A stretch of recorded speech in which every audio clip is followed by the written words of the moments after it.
In today's show, the Blazers need the best version of Anfernee Simons, an injury update, plus a simple path to a championship. Welcome to Locked On Blazers. Let's get into it. You are Locked On Trailblazers, your daily Portland Trailblazers podcast. Part of the Locked On Podcast Network, your team every day. What up, world? It's your past first point guard and Trailblazers reporter, Mike Richmond. You're listening to another episode of Locked On Blazers, part of the Locked On Podcast Network, available wherever you get podcasts and also on YouTube. Thanks for making the show your first listen, coming at you each and every weekday, Monday through Friday. So make it a part of your daily routine. Make it your first listen. Tell your friends to do the same. It's Locked On Blazers, your team every day. In today's show, a Friday show for you. You were listening to Friday, March 1st show. I appreciate you tuning in. Talk about Anfernee Simons, who has struggled in 2024 and why the Blazers need the absolute best version of him going forward, regardless of his medium-term or long-term future with the franchise. We've got an injury update, some good news on a couple Blazers big men, plus close the show talking about why the Blazers are going to win the championship. Shout out to the man who coined the phrase JER. But I see the vision. It's simple, a simple championship solution to close the show. Stick around with me for that one. Let's start with Anfernee Simons. Simons has been bad in 2024. Not awful, but bad. He's been bad. I think that is. And I think that the sort of temperature of the fan base, judging anecdotally by just my friends, looking at you, Thien, and some others, and also just like the timbre of internet commenters, both on my YouTube channel and as well as on Reddit, is that I think people have soured a little bit on Ants. I think the sort of timbre's changed a little bit, and people are down on Ant this season, and rightfully so. He hasn't been very good in 2024. I'll say bad. I think lowercase b bad, but undeniably, I think he's been bad in 2024. On the year, he is a below average effective field goal has a below average effective field goal percentage, a below average true shooting percentage, and he's below the league average in free throw rate. Anfernee Simons is a bad defensive player. He's probably always going to be that. There is no version of him that can be a below average efficiency offensive player and be good. He has to be, like, his path to being a good player is being so good on offense that he's undeniable. And that the defensive struggles are like something you work around because you say, like, oh, he's really stinking good, so we'll figure it out. I mean, his path, this is an unfair comparison to him, but like his path is something akin to Damian Lillard, where it's like that's a below average defender to a straight up bad defender, and the reason that he's going to be good is because he's an elite offensive player. Anfernee Simons has been a below average efficiency scorer in the league this season, and if you couple that with being a bad defensive player, hasn't been very good. But there was a brief moment when he was legitimately good. You know, he starts the season, he gets hurt in game one. He finishes game one of the Blazers season against, opening night. And then he, against the Clippers, gets hurt, hurts his thumb, misses the next 18 games, and then he comes back. And in December, he comes back, and it's like, oh, he's fine. In 10 games in December, Anfernee Simons averaged 28 points, 3.2 boards, and 5.4 assists. 28 and 5.5 on 46, 40, 92 splits. That's 46% from the field, including 40% from three and 92% from the free throw line. 28 and 5.5 on 46, 40, 92. It was like, yeah, this dude is like that version of Anfernee Simons. That guy is someone you can build forward with. Like, even with his defensive deficiencies, 28-5 on that level of efficiency and that volume of shooting and shooting 40% from three, then that's a dude you can build with, because you can figure out how to make it work if someone scores and makes plays and earns attention at that level. He's the only dude on the team that draws consistent double teams. Like, it's defenses treat him differently than they treat other players. When he was getting it done in December with that productivity, it's like, great. He's gonna make things easier because he's gonna draw defensive attention, and he's going to be efficient and score, and you'll figure out the defense stuff at another point. When he hasn't been that in 2024, it has been troubling. This is the bad part of the season.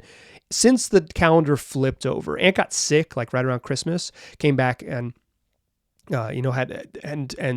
came back in the new year and has not been good. I'm just saying, like, he missed time. I'm not connecting the sickness to the struggling. I'm not a doctor. I'm a dork, but like I'm a basketball nerd. But just like game log wise, he missed a couple games. Comes back in January after post Christmas. He gets sick and comes back in January. And since January, in the year 2024. It's 23 games. He's averaging 20.4 points, 3.7 boards, and 5 assists. But the problem is the efficiency has totally dropped off a cliff. 40% overall from the field, 37% from three, and still 91% from the free throw line. But Anfernee Simons can't be a below average. 37% is like right at the league average from three. He cannot be a below average scorer because he doesn't get to the free throw line a bunch. So his true shooting percentage is just naturally going to be a little low.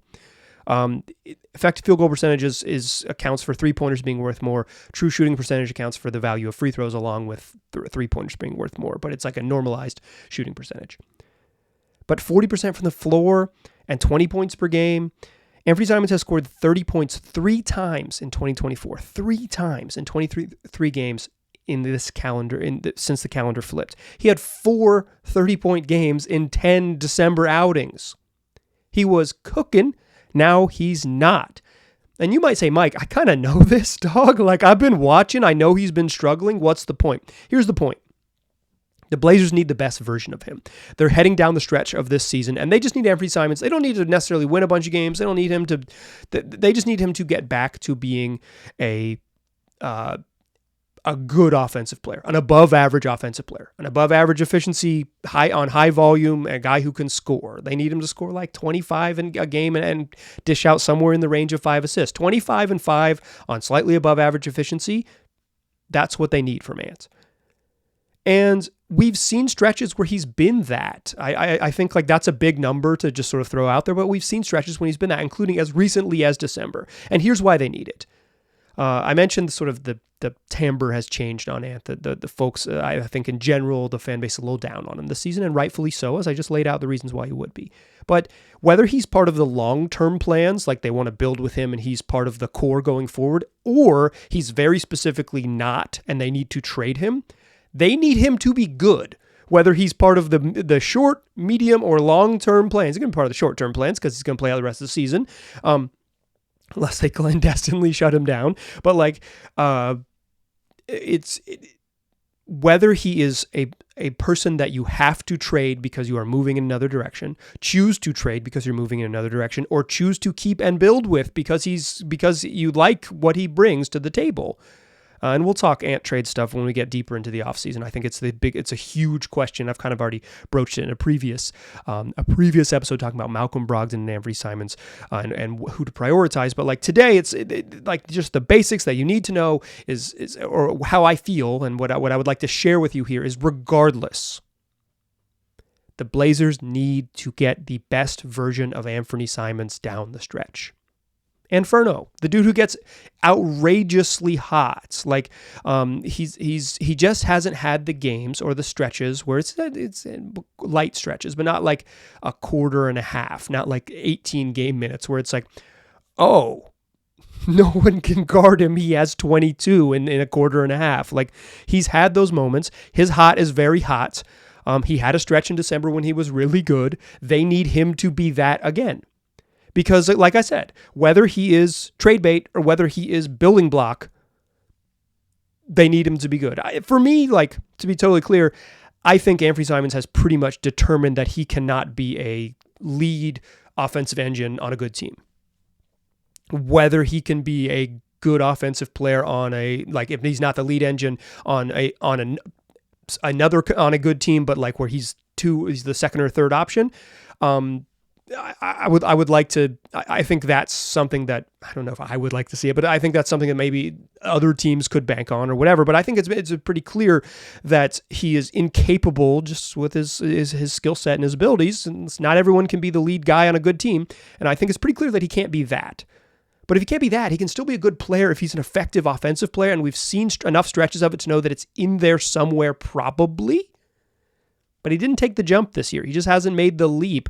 And what the Blazers don't need him to make up for past sins of January and February. They just need him to be the best Anfernee Simons over the final 5 weeks of the season in March and the first week of April, and then get out of here, and then they'll figure out what's next. If he continues to struggle, it's bad for the team, period, because he's becomes less valuable as a trade chip, and then you maybe are stuck with a player who has underachieved, and you have to get off him for something that you for a package that is less appealing, or you keep him and you just have a player who just never got back to his highest highs.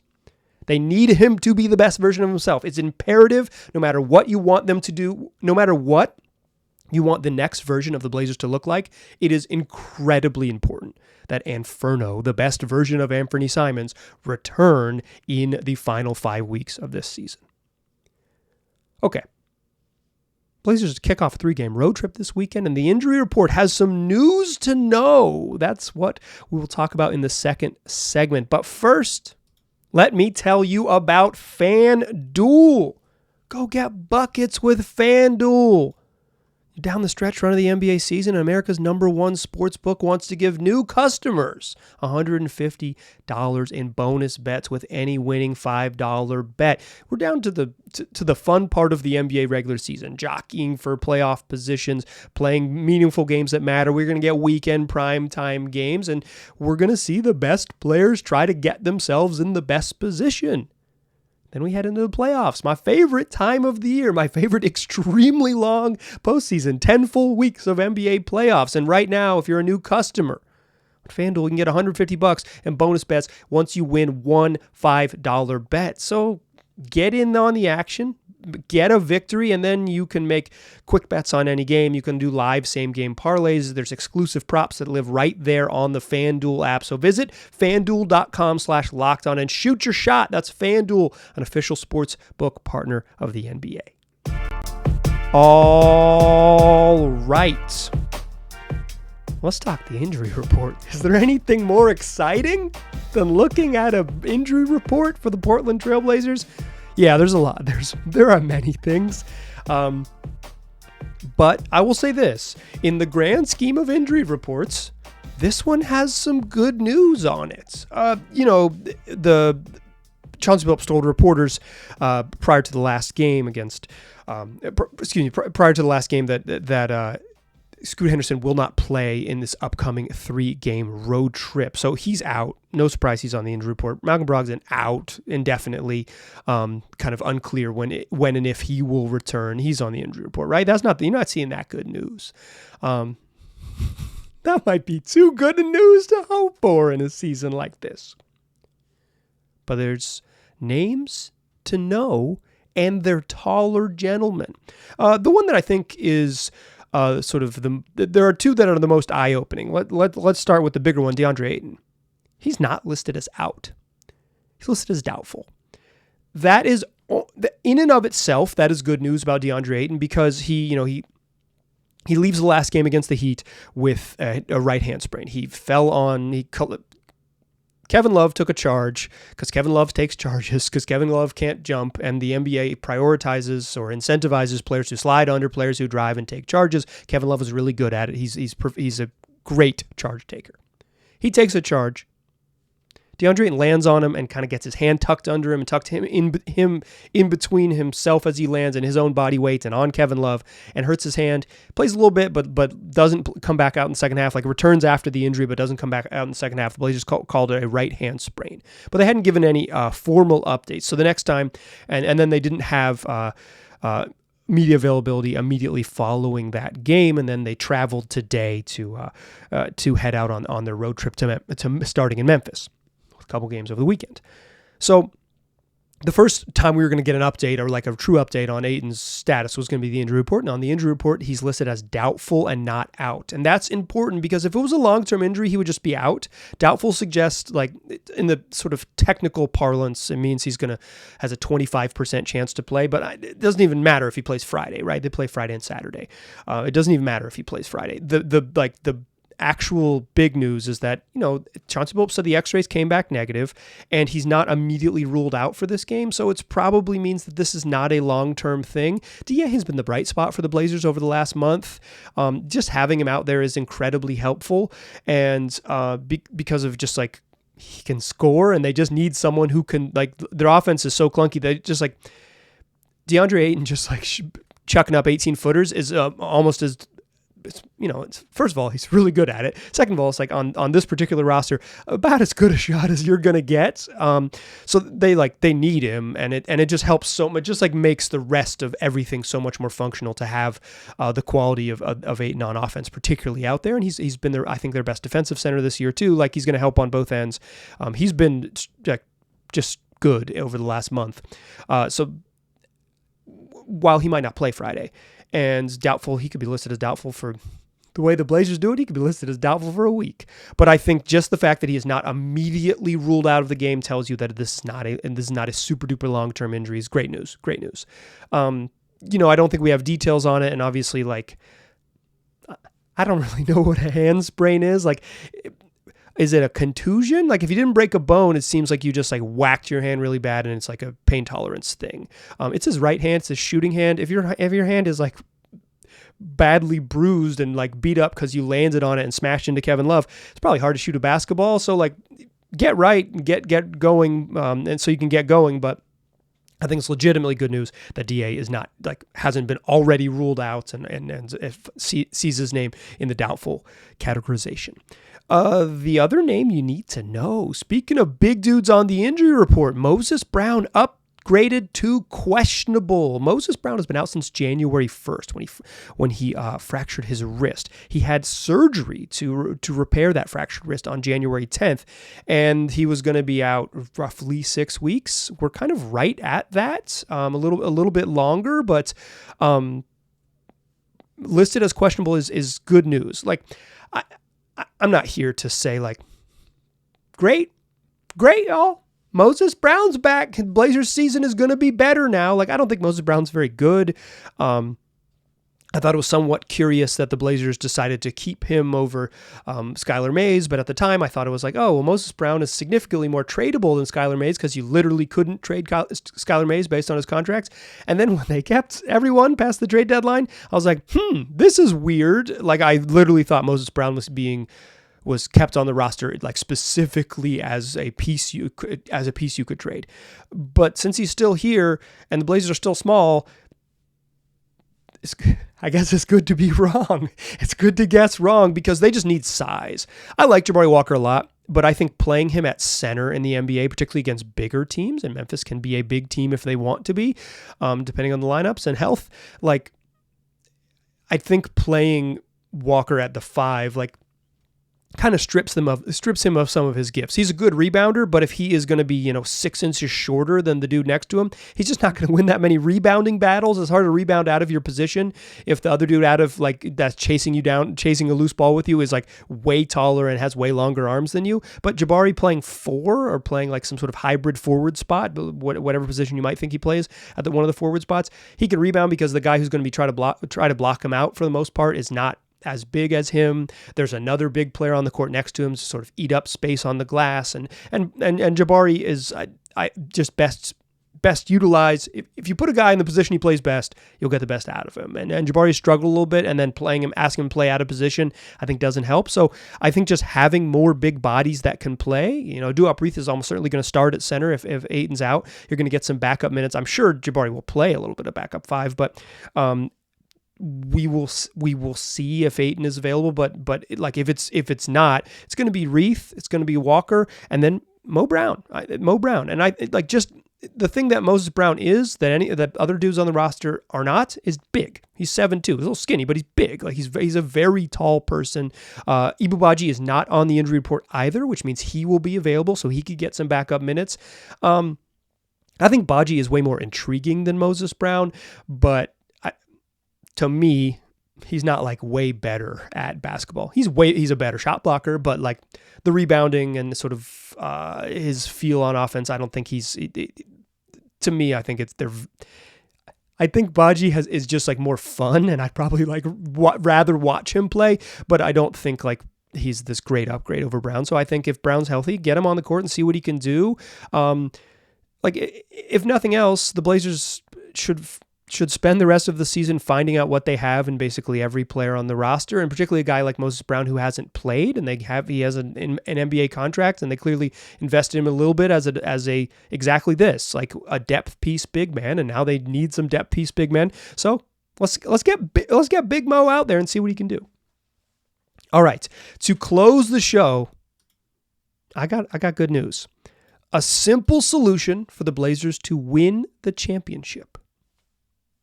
The Blazers are going to win the championship, as my man JR has said.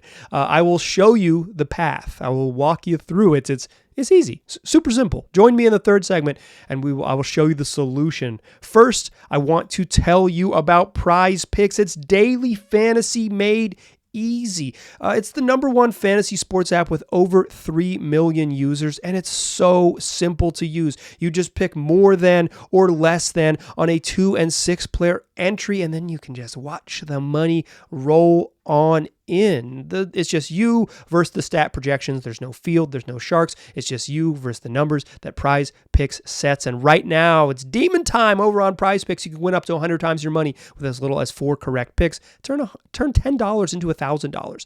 Demons and goblins are the newest and most exciting way to play PrizePicks. Squares that are marked with red demons or green goblins get you different payouts, and you can win, like I said, 100 times your money with as little as 4 correct picks. So go check it out. Go to prizepicks.com/LockedOnNBA and use that code LockedOnNBA for a first deposit match up to $100. That's prizepicks.com/LockedOnNBA and use the code LockedOnNBA, and they will match you dollar for dollar on your first deposit up to $100. It's PrizePicks. Pick more, pick less.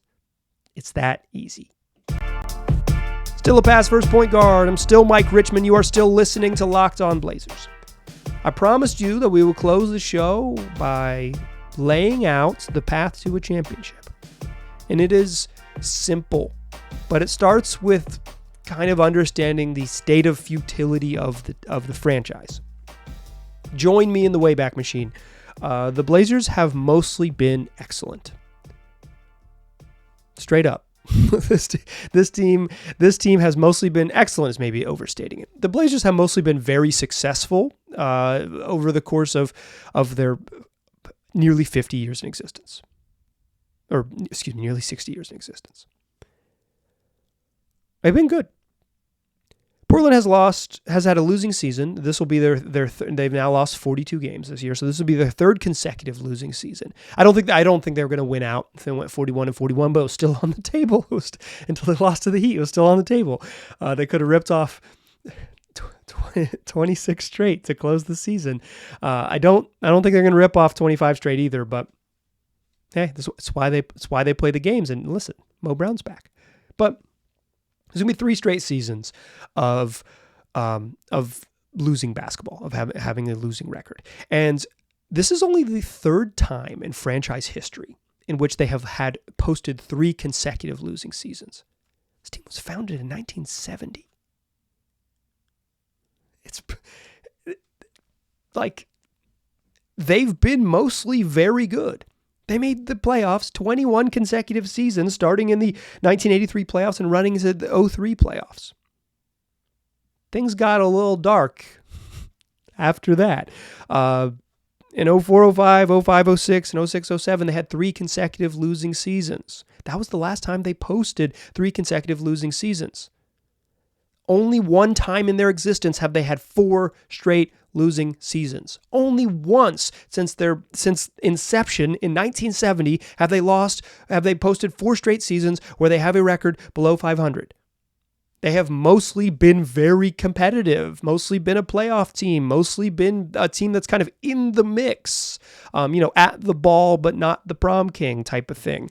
You'd probably be at prom, not a ball, but sometimes you mix your dance metaphors.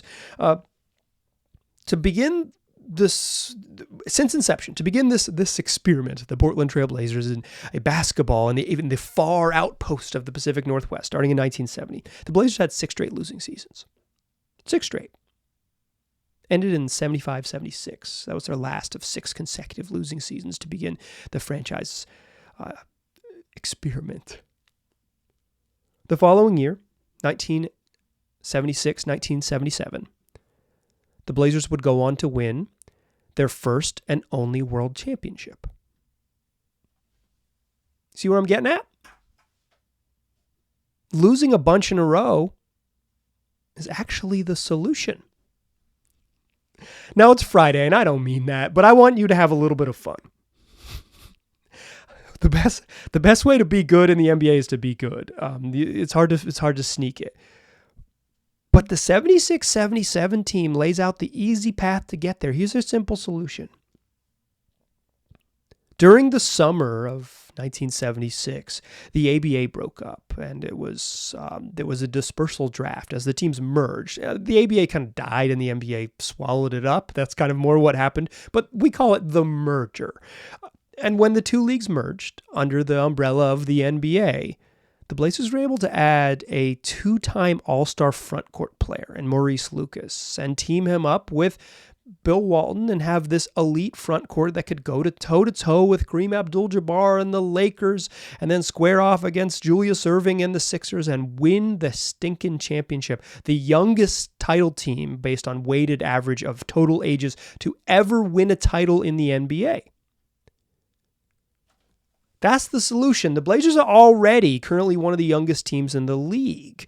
If they were to have a losing season the following year, they would be just the second time in franchise history that had this upcoming season they'd have 4 consecutive losing seasons. But here's the simple solution.